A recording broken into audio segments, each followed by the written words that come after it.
I've called a few of your games, and like it's weird because like there is a different energy some nights for you. Is that purposeful? Can you control that?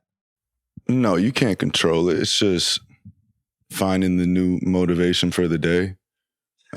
You know what I'm saying? It's, it could be the smallest things. And, I've had this conversation with a lot of players, like, you know what it is going to be that day that might have you pissed off a bit or just on a whole different energy. Like, it's nothing that's planned, but, every game's not the same as much as people want to say. Like, you treat game 20 the same as a playoff game. Like, I try my best, but, there's just something with the energy that, just brings you to that level.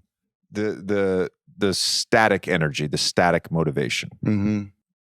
You're now 4-time All-Star, first-team All-NBA, max contract, signature shoe, which we'll get to in a second. What's the static sort of motivation, the static energy that you bring on game 20 on a Wednesday night in Portland? Like what is like what is the drive? What is the drive? Because you've kind of done it, right? This is the reason I'm asking is because I'm really fascinated by great players who are great again, and then are great again, and then all of a sudden you look up and you're like, oh no, that motherfucker was great 4 years ago, and now he's better than he was 4 years ago. And you're one of those guys. You're one of those guys. You've consistently got better, even though you had greatness early. Yeah. Well, we're getting our ass kicked early. Nobody cares about you when, you score 30 and lose. Like, nobody hated me then or disliked me then.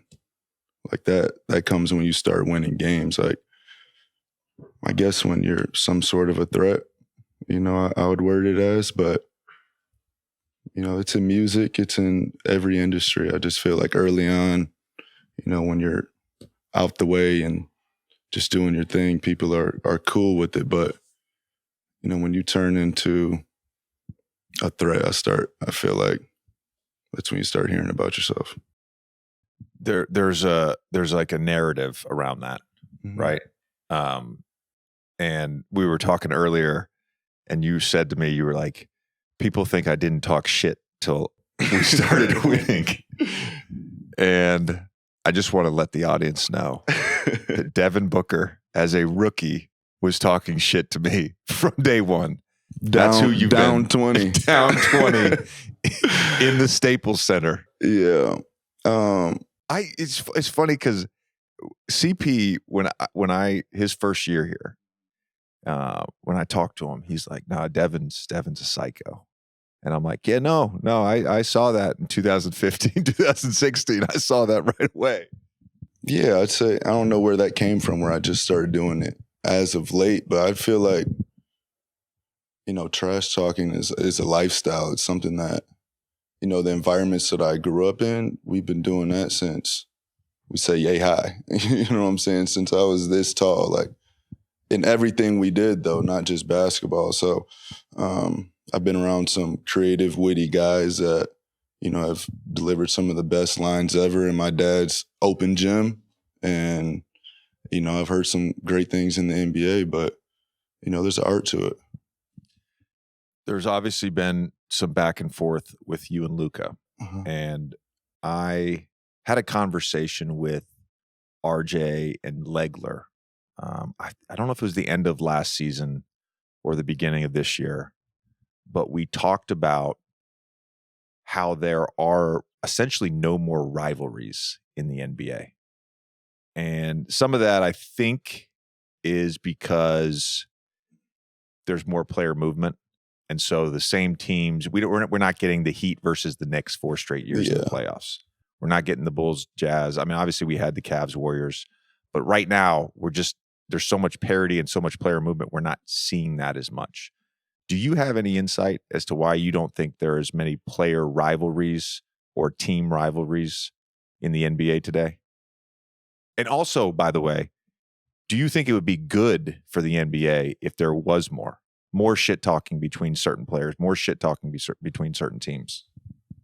Yeah, I mean, I like I said, the environments I grew up in, that's how the game was played, and most of the guys that I idolize, did the same, and the guys that I still idolize do it. I'd say there's no real rivalries because, I say grassroots basketball. Like a lot of these guys we've known for a really long time, and I think people just realize that it's not that deep half the time. Like people always say, "Oh, they're not about to fight out on the court. They're not about to do that." Yeah, that's a $500,000 fight. Like, yeah, nobody should do that. But I haven't heard it too many times where like crazy lines were crossed on the court.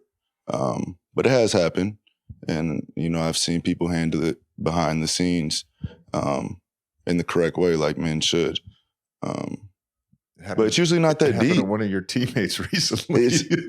Oh yeah, that was crazy. But you never see that happen. No. And you can even do it in the tunnel now. Like when people meet me in the tunnel, you still get suspended. You know what I'm saying? So, like, if somebody still feels that way out, and you guys run into each other at dinner, and whatever was said on the court was that deep, then it can be handled then. But it's usually not that big of a deal. Do you think of yourself as an agitator at all? Agitator. Competitor. 100%. Yeah. Yeah. So the shit talking is part of what makes you get in the mode, get in the mindset. It's not to agitate. It's like essentially it's a selfish thing. It's for you. 100%. Like that's how I grew up though, and everything. I had an older brother. I have a dad that's the same exact way. So it's always been competition from NBA Live before NBA 2K. We were talking shit on there. So, but believe it or not, I usually don't start it, but all I need to do is hear like any little thing, and well, that's what sick fucks do. Yeah, that's what sick fucks do. Part of what we were talking about, the motivation of you got to constantly like look for it. Yeah, you got to look for it.